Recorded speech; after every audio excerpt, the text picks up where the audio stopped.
తిరుమల తిరుపతి దేవస్థానంలో state vigilance విభాగం అధికారులు తనిఖీలు నిర్వహించడం తీవ్ర సంచలనం రేపుతోంది. గత 2 రోజులుగా టీటీడీలోని పలు విభాగాల్లో విజిలెన్స్ అధికారులు సోదాలు నిర్వహించడంతో టీటీడీలోని పలువురు అధికారులు, సిబ్బందికి కంటి మీద కునుకు లేకుండా చేస్తోంది.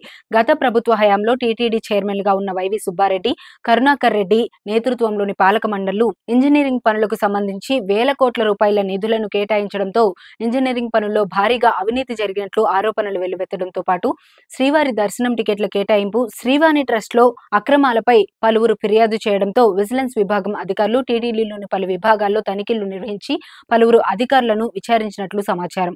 ఏటా టీటీడీ బడ్జెట్ లో ఇంజనీరింగ్ పనులకు 150 కోట్ల నుండి 300 కోట్ల వరకు నిధులు కేటాయిస్తున్నప్పటికీ గత 5 ఏళ్లలో వేలాది కోట్ల రూపాయల నిధులను కేటాయించడానికి గల కారణాలపై అధికారుల నుండి విజిలెన్స్ అధికారులు వివరాలు తీసుకున్నట్లు తెలుస్తోంది.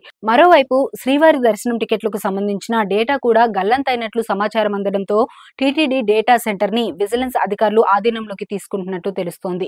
గత 5 ఏళ్లలో టీటీడీలో జరిగిన అవినీతి, అక్రమాలపై విజిలెన్స్ అధికారులు పూర్తి స్థాయిలో సాక్ష్యాధారాలు సేకరిస్తుండగా ఈ అంశంపై మాట్లాడేందుకు టీటీడీ అధికారులతో పాటు విజిలెన్స్ అధికారులు నిరాకరిస్తున్నారు.